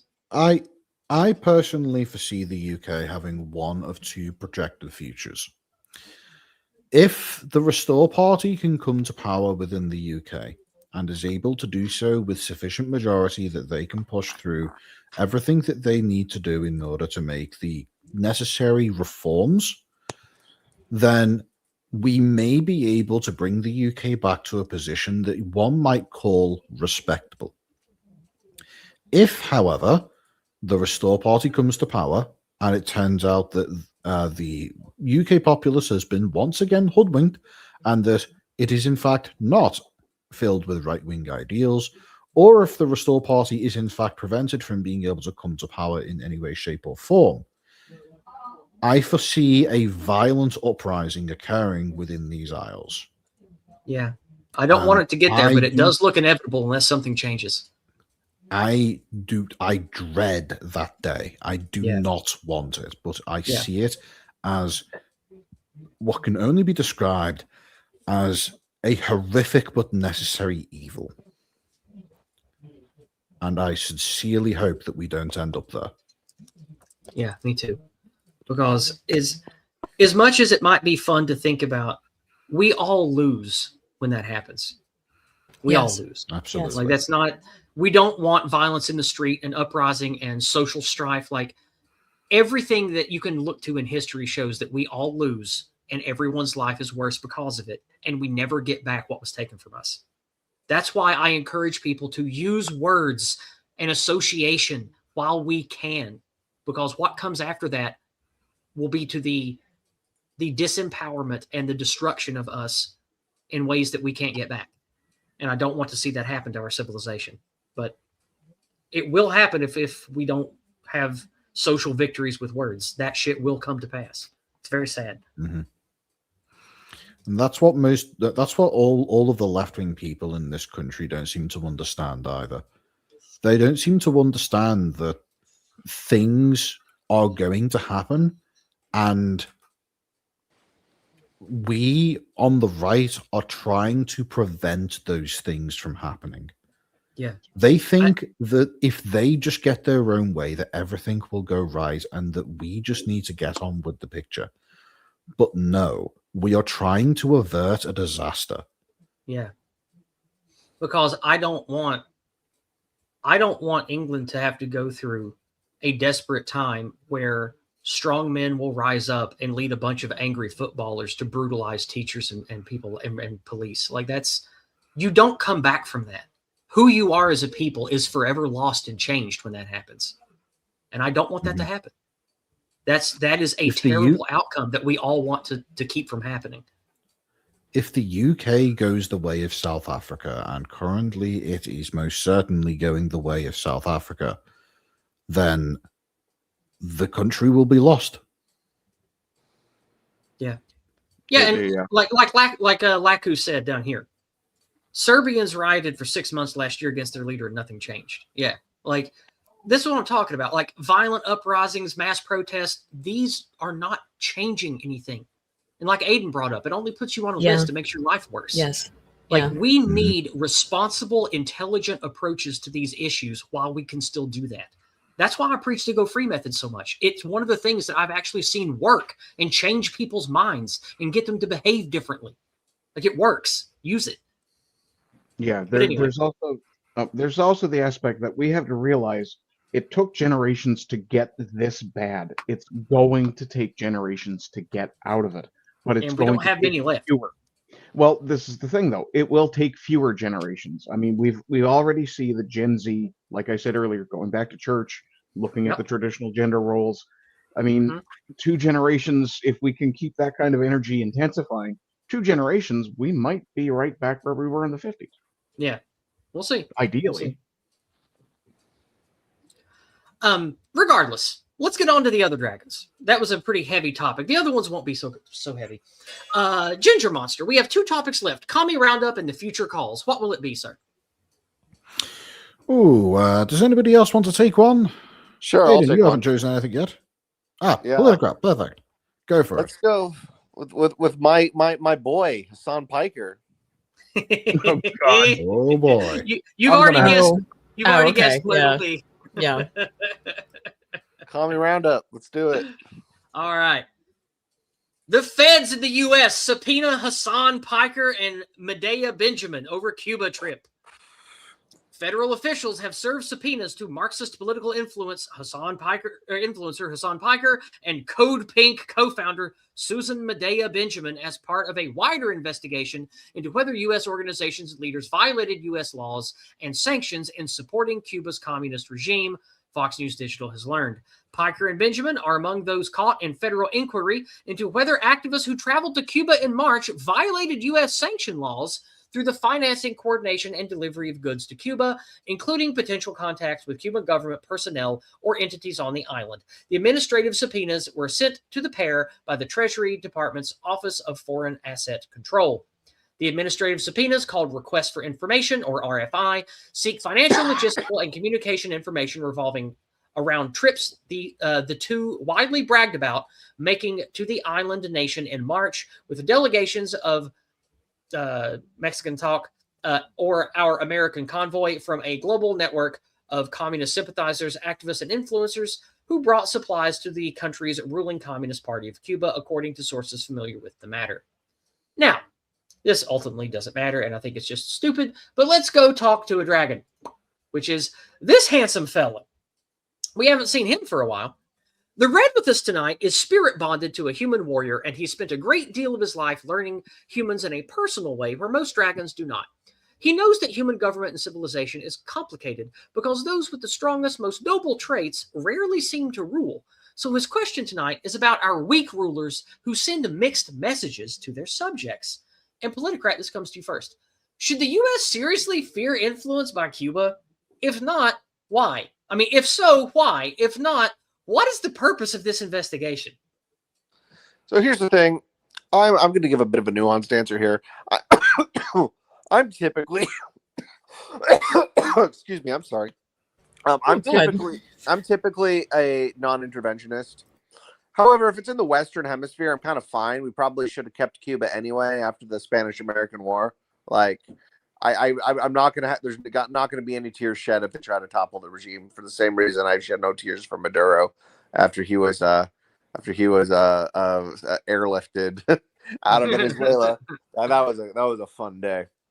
Yeah, no, but I am against the war in Iran. Just for the record, I only want imperialism in our neck of the woods. Yeah, but everybody here is against the war in Iran. Trust me. Yeah. Okay, good. Yeah, I mean, there are quite a few plan trusters in my circles, unfortunately. But my condolences. Yeah, I know. Yeah, sorry to hear that. But either way, even my boomer ass Christian mother. The thing about Hassan, though, normally, even my boomer ass Christian mother, real quick, a Politicrat. Even she's on the fuck Israel train now. Amazing. Yeah, no, but so the thing is, if it were anybody else other than Hassan, I'd be very skeptical about this thing. But since it's Hassan, and since Hassan is already a subhuman ape who deserves to be drawn and quartered in Minecraft, okay, I think that I honestly use the full power of the state to like persecute, prosecute, whatever to Hassan. Because fuck Hassan. He's awful. Just that guy in particular. Yeah, Hassan specifically. Like, look, again, I'm not against political violence, but like, if he got Charlie Kirk, like, that would be my one exception for one I'd like laugh at. That's like my hall pass. Gotcha. So the reason why I said mixed signals is it's really rich coming from this freaking government we have talking about, this is against, this person is coordinating with an extra-national power that could want to influence the United States. What about Israel? So that's okay. Like, look at all this shit going on, and they have the gall to worry about Cuba? Well, for the Boomer Truth regime, right, they have to create artificial enemies, for the United States to constantly be at war with. Now, it just so happens that Cuba does not have, much like Iran, does not have a Rothschild-owned central bank. So Cuba, that is why Cuba consistently shows up as one of the countries of the United States that we have always been at war with. That we've always been at war with East Asia, we've always been at war with Cuba, always been at war with Iran for the last 47 years, and so on and so on. Now there's Venezuela, I mean, look at what happens to the people that go against the central banking cartel. Yes, Venezuela was one of the other ones. You get Gaddafi. And yes, well, you know, that of course was another one as well. Gaddafi was another figure that stood in the way of that. They got rid of him. They got rid of Maduro. They certainly are trying to topple Iran. Cuba is next. They've been open. Saddam. They've been open with statements that Cuba is next. The Trump administration is just tick another country that doesn't have a central Rothschild-owned bank off the list. So should the U.S. seriously fear influence by Cuba? No. Just like how in reality, and not in political fake reality, we have not been at war with Iran for 47 years. We don't have to worry. It's not a real concern, as fact-checked by a ton of in multiple different international watchdog organizations, that Iran was not building a nuclear weapon. They continue to repeat that, just as they did in the war on terror. You know, was that any day now we'll have a nuke. That's I can't believe that still works. I guess they just thought to wait 20 years. Netanyahu has been saying that Iran is 2 weeks or a month away from having a for nuclear 30 weapon. years. My entire life, I can remember. Yeah, at least 30 years he's been saying that they're 2 weeks away. So should the U.S. seriously fear Cuba again? No. The whole purpose for this, I think it's multiple purposes for Hassan being quote unquote investigated. Making him into a victim in any capacity. Look, Hassan is completely and utterly contained. He is there for you to hate him. He has been propped up for a dual purpose. One, to distract low IQ retards, who, you know, just silo them into that kind of sphere so you can get them, you know, riled up, and so they'll go do a violent riot every summer when that is politically useful. When the violent riots every summer are politically useful. When they're not, you can then just turn the spigot off, because obviously Hassan is controlled. He's a fucking idiot who just reads whatever's put in front of him, essentially. However, at the same time, he reminds me of Anchorman. He'll just read stupid stuff on the teleprompter. Whatever's on the teleprompter, he's a complete and utter moron. At the same time, though, Hassan is very vocally anti-Israel, and one of the things that Hassan is very useful for is being a repulsive, reprehensible reprobate that everyone hates. No one, besides the women who want to have sex with him, and girls who want to have sex with him, because let's be honest, it's a lot of teenage girls as well. And the gays. Don't forget and the gays. So besides the people that want to have sex with him, nobody actually likes Hassan or finds him to be politically astute. Hassan is there currently, and why he's continuing to be propped up while he does all this crazy shit like zapping his dog on camera on stream, is because he allows normies and the politically swayed, the boomer normicons, to paint stink lines around critics of Israel. Oh, you criticize Israel? You're bringing up Israel's involvement in Iran? You're just like Hassan Piker. Look at this stinky commie. I have a meme for that in the treasure trove tonight, by the way. I have a meme for that. I do have a fun fact, though. So you guys know Denims, right? I used to actually talk to Denims like 5 years ago. Yeah, no, she's like slept with Hassan multiple times. No, yeah, I mean, I'm sure the way she acts, like she literally straight up told me that she's like fucked him multiple times. I was like, why are you telling me this? Like, because that's a big win for her. She's very proud of that, I'm sure. God, that's the height of her crowning achievement. She claims to be a Catholic too, which is like the weirdest thing because she has an OnlyFans. These people, they're all Catholic girls in that case. They're all sub 90 IQ illiterate dickheads that are just there again to be left, the containment for the left. Any leftist who watches around and watches people like Hassan or whatever is not a serious person and is utterly contained. In the same way that people who watch Ben Shapiro, which is an increasing or a decreasing number of people, increasingly few are watching the Daily Wire anymore. Thank God. But you are contained into your little political silo of nonsense. Either way. And that's why Hassan is quite useful. That's why he's not been taken out. I mean, at any point in time, given he's violated every rule on Twitch 1 billion times. He's violated every rule on YouTube 1 billion times. But the reason why he's not only allowed to exist on these platforms Twitch is infamous for how incredibly strict its rules of operation are. The reason he's been allowed to exist is 1, because he makes the money because he's hot, but 2, because he is perfect containment for here's the stinky commie. Yeah, he doesn't like Israel. So I'm glad you brought that up, because I do think that is the answer to the last question on the card. The purpose of the investigation is because he is openly anti-Israel, and we have the neocon, quote unquote, right-wing party in power. So they utilize people just like when the left was in power before Trump came in. What do they point to? They point to all of us alt-right boogeymen. They point to people like whoever, Richard Spencer, the quote unquote racism specialist, CNN correspondent. Yeah. Like, it's the same shit. It's the same shit, people. Don't fall for it. No, Yes. you're not. Yes. By the way, I'll pose this to the rest of you. I don't think that they're necessarily actually serious about punishing this guy. I think he has too much utility. So either. This is media circus. This is 100% media circus. I think so. Yes. Yeah, the only purpose I can see to it is that they just want to kind of give him a poke and remind him who his masters are, kind of deal. The only thing for me that I think the U.S. should take seriously is the fact that when it comes to Cuba, is the fact that several politicians have deep connections to Cuba. Ted Cruz, Justin Trudeau. I mean, there is a degree of infiltration coming from Cuba that we should be a little bit concerned about. But I mean, I'm more concerned about Israel and China. Yeah, honestly, I'm far more concerned about China. China has far too much influence. Because when you look at the number of spies and compromat that the CCP has on American politicians, it's probably at least 1,000 times what Cuba has. Well, yeah, and I mean, last election we had here in Canada, we had a Chinese candidate openly call to have another Chinese candidate taken to one of these secret Chinese police stations here in Canada and turned in for a bounty. Like, it's insane. Wow. These people are actually able to operate. I never heard that story. Yeah. That's crazy. Yeah. I mean, I believe it, but it's still crazy. Oh, it is. It's absolutely crazy. So, anything else on this one, or is this a short one and we should move on because it's slop? I mean, it's slop, and then we'll see what happens. I just don't think he's going to get into any real trouble. No, certainly not. No, I never thought that for a second. Yeah.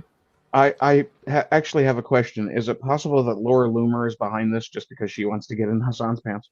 Oh God, I'm just so like sorry. She definitely think about her. She was definitely with Trump. She and Trump definitely did it. Oh man, she's like, hey, Art, you're my age. You'll remember this. She looks like a treasure troll in human form. Did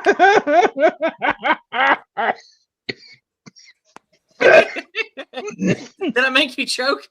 You're killing me. Oh, you're killing me, Smalls. Oh, a Sandlot reference. I'm old too. I remember that. All right. Oh. Anyway, so I just refreshed all the sites. I don't think we have any paid chats that came in, and if they did, then they haven't shown up for me yet. So let's go ahead and move on to the final dragon of the evening, which will be The Future Calls. The Future Calls. Now, this is actually a video segment. We'll be watching about 3 minutes of this, so prepare yourselves. Let me move to the blue dragon and get that ready. Very good. Now, we are going to watch this. Let me embiggen. There we go. I'll take down the branding.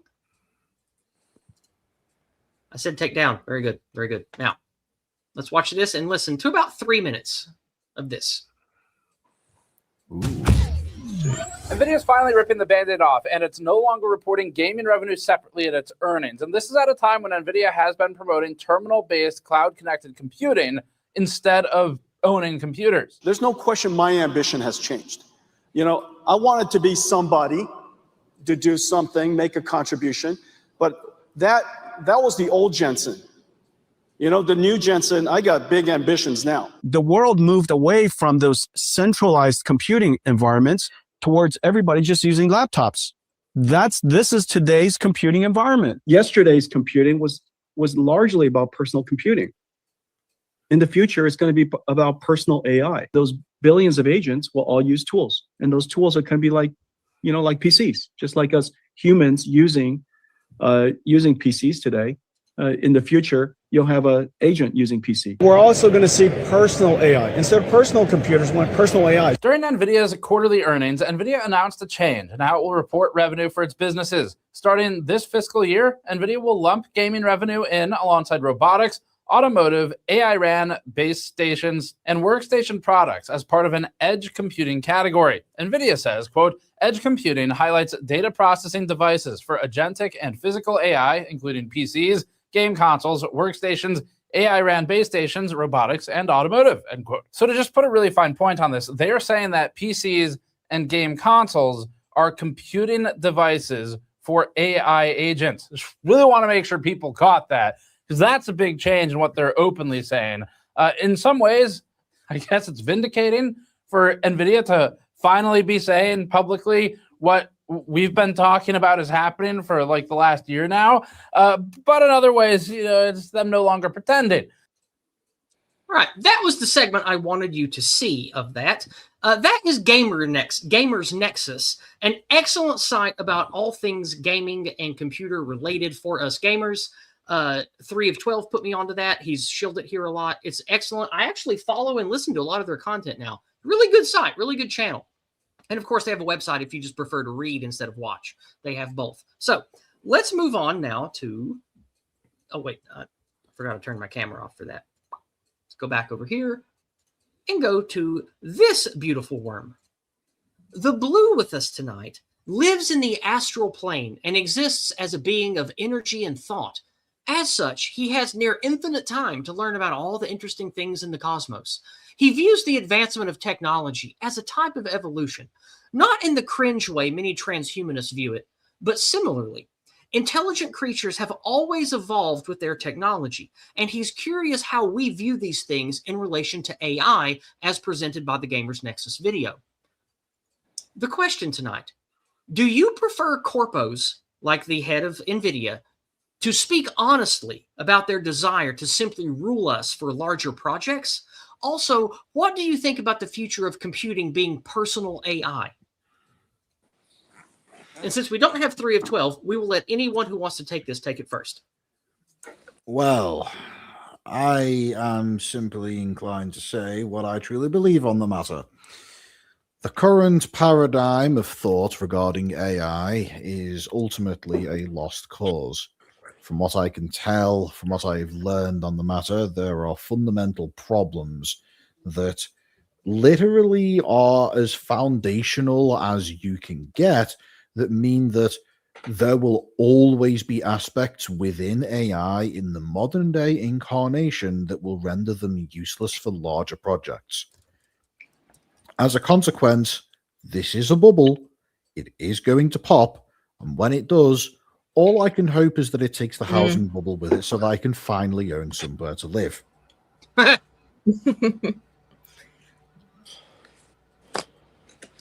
In regards to the quote-unquote future of computing being personal AI, what a load of crap! Yeah, I think what the CEO guy is saying is, because of how everyone moved to laptops for gaming and everyone's connected through smartphones and uses that in place of what you used to use personal computers and iPods and shit like that for, he believes that the next evolutionary step is personal AI. Everyone will have their own limited language model that is custom tailored to him, his needs, etc. And that is the future of this technology in general. Talking about laptops, computers, graphics cards, robotics, AI. He envisions a future where everyone has your own little simulacrum of a personal assistant.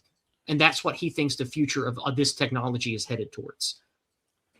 It probably is on some capacity. AI does make a lot of things a lot easier in terms of streamlining work. The problem is that it streamlines it too much. It lets people be very lazy. And it causes, I think, a type of brain atrophy. One thing that I've been... it's kind of done that to me in some ways too. Really? I'm very, very hesitant about AI. I use it to essentially help me locate sources for research and things like that. But then the area that I've most paid attention to and how this has affected anything more than anything else that I look at is research. And it's every day.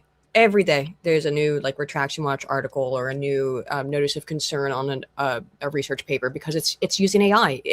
Most commonly, it seems that the biggest problem is AI hallucinated references.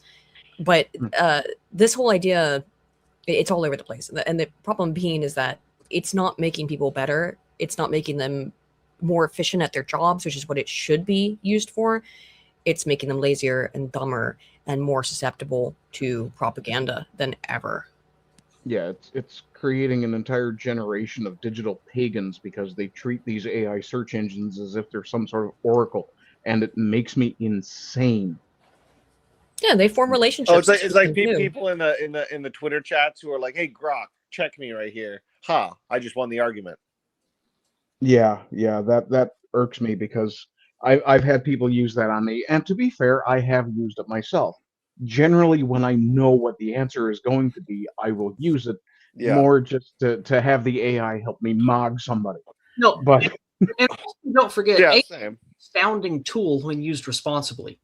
Artists, researchers, people like Aydin who look into statistics, people like me and NewsFist who want to comb through 5 old books that are a dense 500-page read to see if the material we want is even in there. This is what you should use AI for. Not do your thinking for you. It is a tabulation machine. It basically takes hours of thoughtless, rewardless busy work and can get it done for you in moments. Like, this is what AI should be used for. Yeah, and I understand people hating it because of the era we live in. But keep in mind, the CEO guy of NVIDIA is not exactly wrong, is he? Like, if you could have your personal AI assistant say, hey, I need you to find out of all of the posts online why this particular mod or this particular video game is not working with this particular OS that I'm on, with this particular laptop I'm on. Yeah. That will save me 5 or 6 hours of digging through forums that are 10 years old. Like, go do that for me. And it does it for you. Like that kind of thing is what AI is good for. It's using the tool responsibly. Or an artist, for example, can say, I need to create many different samples or look at many different samples of a model in this pose or this particular assembly of sounds for making a piece of music that I want to hear a certain way. Hey, AI, here's this much music that I have made. I want it to sound more like this. Give me 10 examples of how this previous piece could be made to sound like this. AI can do that when it's custom tailored to do so. Like, these are useful tools when used responsibly. I don't have a problem with AI in that regard. Yeah, no, and nor do I. I mean, I use AI to create segment openers for my show.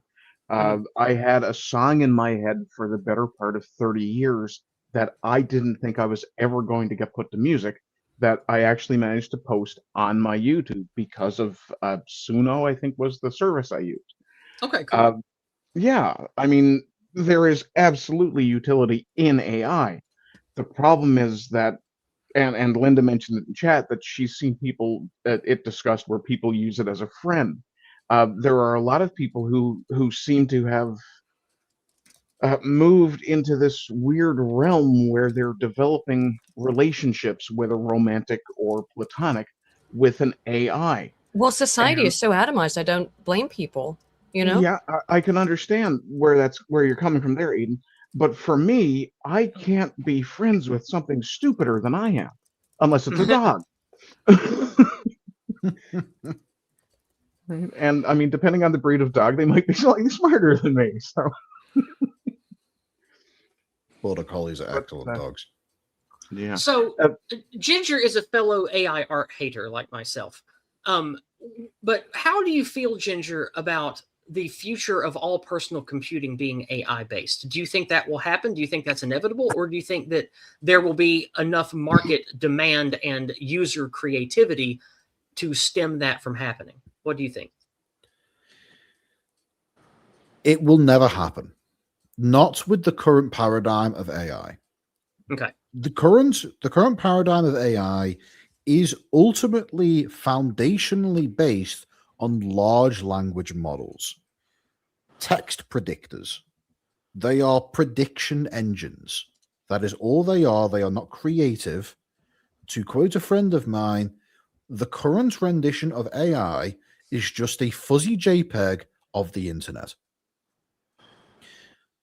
In their current incarnation, They are not capable of generating anything that is distinctly new.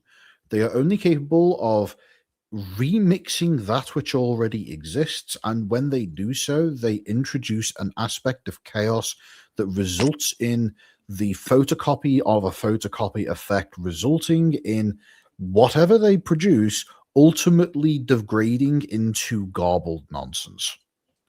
A very famous issue that AI programmers have been running into is the sheer quantity of content that the first generations of AI were able to draw from as the internet was pure content.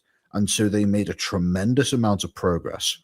However, those very same AI poisoned that content with their own content. And now later generations of AI aren't able to deal with that level of poisoned content because whenever they draw from AI generated stuff, they immediately run into the photocopy issue, and then that further poisons the well that to draw from. It's a fundamental problem that the large language models of today are running into, and it is being detrimental to everyone, including the AI themselves and including the programmers. AI itself, in its current incarnation, is doomed to failure. It cannot continue existing in its current state. It will destroy itself. It will burn itself out. Okay. So making any kind of AI is the future style comment is laughably false, in my opinion. And you think it's only pushed by people who stand to make billions of dollars from it in the short term, like this CEO guy? Right now, the CEO of NVIDIA, in my opinion, is coping. Okay. His entire business model, everything that he is doing, is relying on the hope that if he just keeps pouring money into this project, eventually it will come out at the end with a success. But the only reason why he's doing that is because if he tries to pull back, if he tries to say, actually, this isn't working, he will initiate the collapse of the AI bubble, and then his entire reason for being suddenly vanishes. In the first tech company to admit that they've screwed the pooch and that ultimately they have failed to make the AI revolution work, the first company to admit it will be the first company to instantly immolate. So they all keep having to push and push and push, because the moment they stop pushing, everything collapses. It all comes crashing down around them. Yeah, it does seem like this is a bubble. It does seem like this is a bubble that might burst, because when you look at all the money going into AI, it's the government money, it's big pocket investors and stuff. It's like the people who got heavily involved in the early internet bubble, putting out tons of these legacy media sites, and eventually it all just fell apart because there wasn't a real demand for it. I feel like these LLMs are the same kind of thing. I don't see LLMs becoming the next internet or the next personal computer. I think that for all of the things that we laid out earlier about what you use AI for, I think better, smarter, smaller, simpler models will be what the AI, the useful actual AI we have in the future will be. It won't be these thinking companions with their own personalities, these large language models that can think for you and do stuff for you and know everything. No, I think the AI in the future we use will just be better search engines, better tabulation machines, that kind of thing. A good way to think about the purpose of AI in their current incarnation, bearing in mind it is a predictive model, is a very complicated predictive model. The best use for AI today and likely long into the future is to give people direction. If you don't know what direction of travel you should pursue in a creative endeavor, it will be a good idea to ask an AI to tabulate some ideas and give you inspiration and give you a direction to head in. But if you have the AI make the creative decisions, it will always come out fake, false. It will be detectable. It will be inherently flawed. Absolutely, yeah. There's. Oh, I thought the cuckoo was going to go for a little while. I was going to shut up. No, it's no. But another thing I could see the AI kind of moving into is more the specialization aspect, where you have an AI that we'll use the term expert for the sake of that's what I meant earlier with the tabulation and stuff. But yeah, you'd have something that was, I need to do some cooking, so I'll talk to this AI, tell it what ingredients I have, see what it kicks back to me, and then maybe batter it back and forth. Like, for example, say I had chicken, barbecue sauce, and rice, and the AI suggests one recipe. I say, okay, I don't like that. Can we try this? What would I need to do that? That sort of back and forth with a focused, specialized AI. I could see that. Mm-hmm. But the idea that you're going to have an overarching, almost a personal servant AI is the best way to put it. I wanted to say personal assistant, then it occurred to me, no, there's going to be people who will want this servile sort of software that will kowtow to them and yes man for them, which to me sounds absolutely disgusting, but I'm sure there are people who love the idea. But yeah, I don't think that's going to end up being the personal AI. I think what we'll end up with more is going to be specialized AIs. I think so. All right. I think that we should go and do some memes and have some laughs and get out of here. What do you guys think? I'm good with that. Wonderful. I mean, it's either that or take over the world. So yeah. Well, as you guys know, it's treasure time. But I do have a special message from the one and only Joey Diaz, if anybody knows who that is. He is a foul-mouthed Italian comedian. I do, in fact. I know who that is. Yes, it's. Well, as you might know, we just had Memorial Day here in America, a cursed holiday to celebrate war. So I don't like it, and many people don't like it. No, it's not celebrating war. It's celebrating fallen veterans. Yeah. So I would like some words of wisdom about the holiday from the one and only Joey Diaz. Get up, cocksuckers. Salute the flag. Get up, everybody. Get up. It's Memorial Day weekend. I'm sure you had a grandpa who killed a Japanese person. I'm sure you had an uncle who stabbed a Puerto Rican in the heart. Something. Get up. It's not about potato salads and cheeseburgers, you fucks. It's about being a fucking American, a state of mind. You don't need to be born in America to be an American. You just need to get up in the morning, grab your balls, and look at the flag, and look at Jesus and say, you know what? I got this, cocksuckers. I don't need no fucking welfare check. I'm a... If you ever need a motivational speak, I don't need no welfare check. Guy. Oh man, Joey D. He's one of my favorite foul-mouthed New York comedians. He's hilarious. I remember him from back in the '90s and early aughts on Comedy Central. Man, he's hilarious. He always used to, back in the mid 2010s. He was like on Rogan. I felt like every single episode or every other episode. Yeah. Oh wow, I didn't know that. That's cool. Yeah, he did a couple of roasts too, if I remember right. Yeah, I remember him from roasts. Oh, hey, we have 8-Bit in the chat. Hey, 8-Bit. Good to see you. Oh, I'm glad 8-Bit appreciated the Diaz there. 8-Bit's a friend of mine. Glad to see you here tonight. Hope you enjoyed the talk about Cuba shit earlier and stupid ass Hassan Piker. All right. So, do I have something else? Oh, yes, I do have something else. We are going to do this before we look at memes real quick. Let me put this up. I can also turn the camera off. I don't need that anymore. We'll go to the regular view. I want to show you. Remember how I said I have a meme for that earlier, Aydin? We have now come to the part where I have a meme for that about our side being angry and having the anti-Israel, anti-Zionist sentiment taken from us. You can't do this to me. I started this company.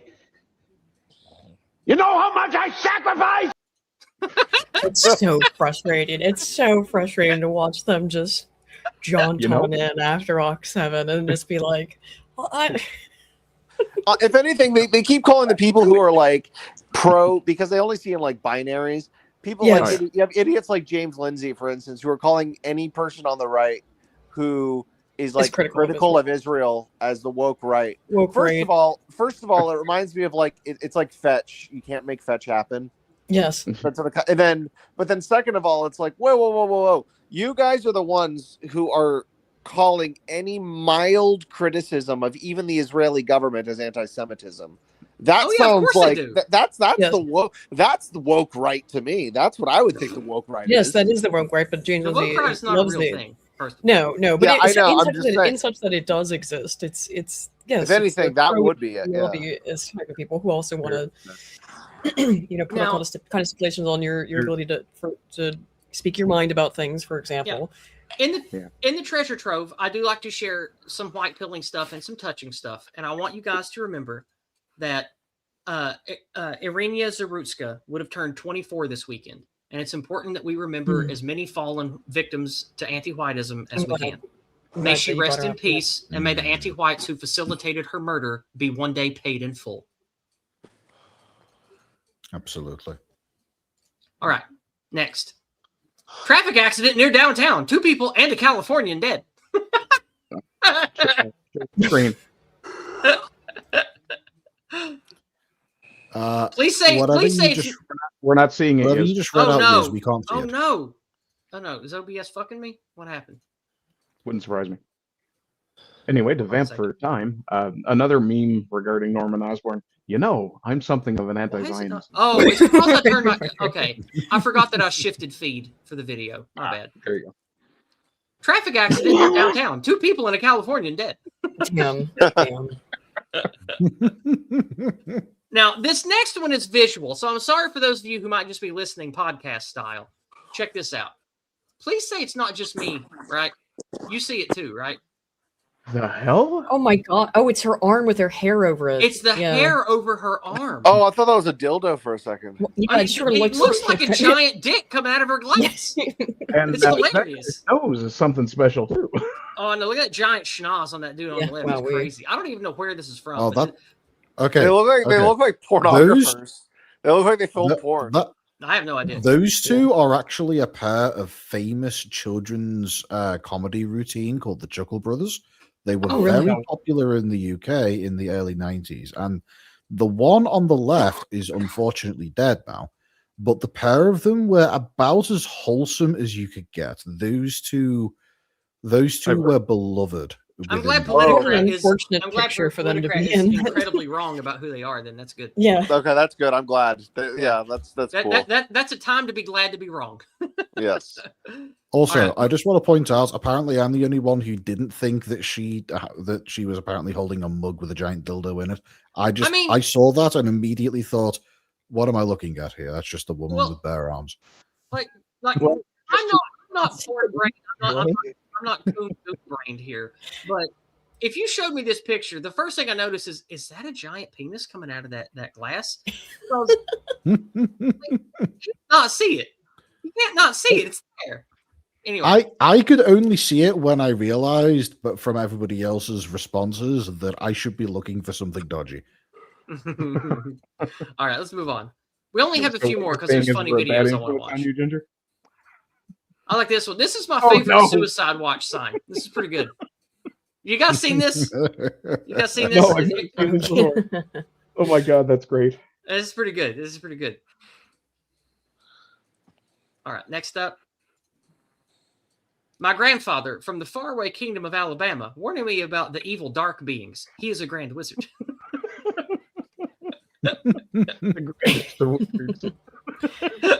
I love how his face looks like Uncle Ruckus. Yeah. That's true.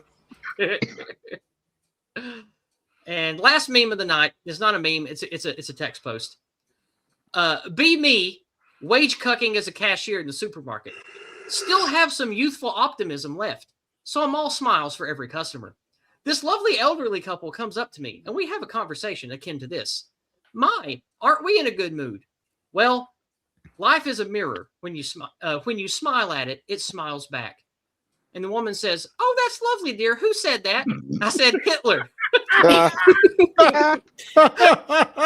She gave me a funny look and skedaddled out of there.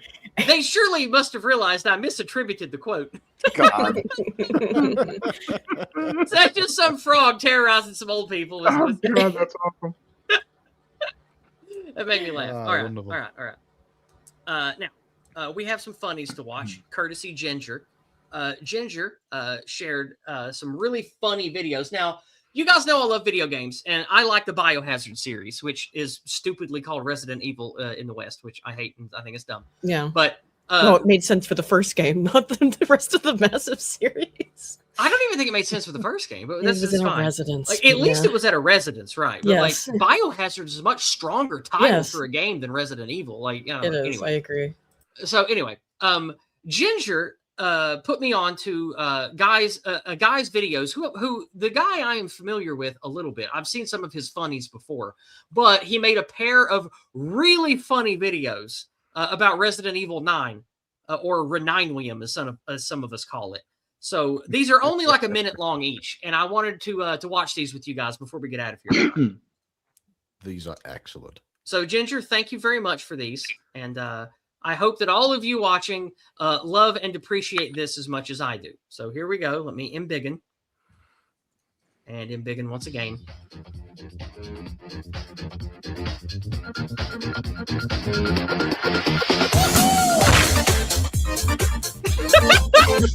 I love it already.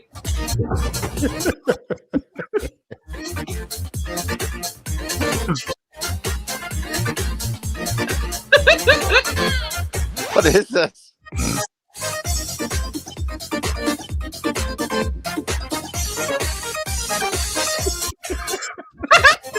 Is that Leon Kennedy? It is Leon Kennedy, yeah.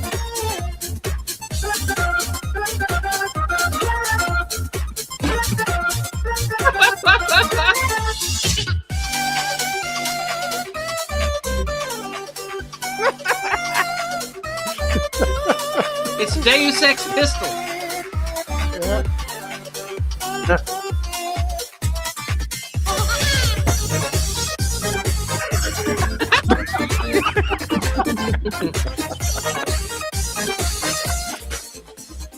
What the hell was that? That's great. Now here's That was part awesome. two.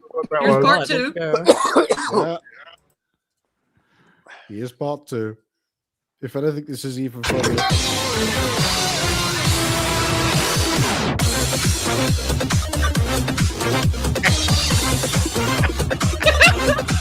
I love it.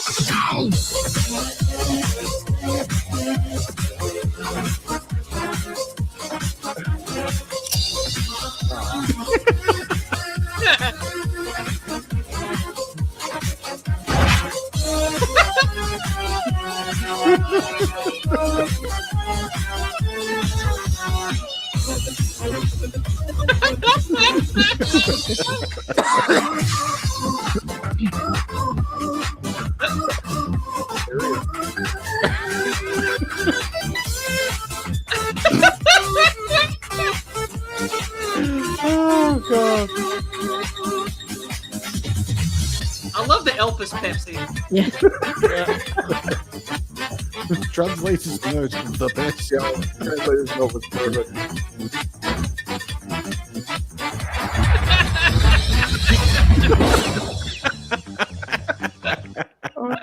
Those are great. That was awesome. That Oh was my God. my favorite part was honestly the arachnophobic mode one.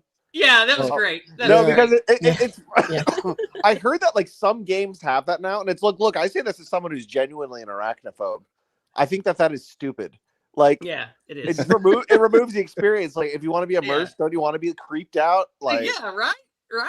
Like, come on now. I mean, like, I've when I fought spiders in like Baldur's Gate, like I was like I got pins and needles because they were giant ass spiders, but like it made it fun because I'm like it felt like there's higher stakes. I know, right? So, Yeah. How there's- long before they there's a introduced video Colombia mode or something where all the clowns disappear? That's next, There's a probably. video game that I played a while ago called Satisfactory that introduced an arachnophobia mode. But the World of way they Warcraft has that implemented now, I it- think. The way they implemented it in Satisfactory was, in my opinion, absolute genius. See, what they did was they didn't remove the spiders. They just they just put in a dodgy, like really, really pixelated and unnerving image of a low-res cat's face. They left all of the scuttling noises in. So if you turn on arachnophobia mode, you just can't see the spider, but you know it's still there. And that's even worse. People That's out. so much worse, yeah. It's so much worse, and I love it so much. No, okay. I think it was in World. Like I haven't played World of Warcraft in a decade, but apparently they turn all the spiders into crabs. What? I didn't know that. Wow. If you turn on arachnophobia mode, apparently it turns all the spiders into crabs. That's Okay, so I have weird. to check something while we're still here. So they have like forest crabs and cave crabs? Yeah, I instead of guess. Spiders? That's so weird. But okay, whatever. I don't care. Wow. Or some other kind of bug. WoW is I don't know. trash. All I know is they World of Warcraft has an arachnophobia mode now. Well, I'll be. Anyway, we don't have any more paid chats that I can see. We're going to get out of here. I'm glad that 8-Bit Picky showed up. I'm glad that we have Ben and Captain Corgi over in Rumble chat. We have too many people to name in the YouTube chat. Glad to see you guys here tonight. I know that it was a little rocky start tonight. We had people falling in and out. Aydin was a bit late, but we ended up having a great stream. And I'm very glad that we get to do this every week. Next week, we have more on the way. We'll have a great time next week. Tomorrow, I have a morning walk video coming out. And I don't know if I'll stream anything tomorrow or not. I might. We'll see what I'm feeling tomorrow. I don't know what tomorrow will bring, but they're still doing yard work and crap here, so I might have to do stuff with that. It might be too noisy for me to enjoy streaming. I don't know yet, but we'll find out tomorrow. I'll definitely see you guys next week for more Discarded Dragons. Keep heart and speak the truth to all who have the ears to hear it. Good night, everybody. Good night. Cheers. Good night.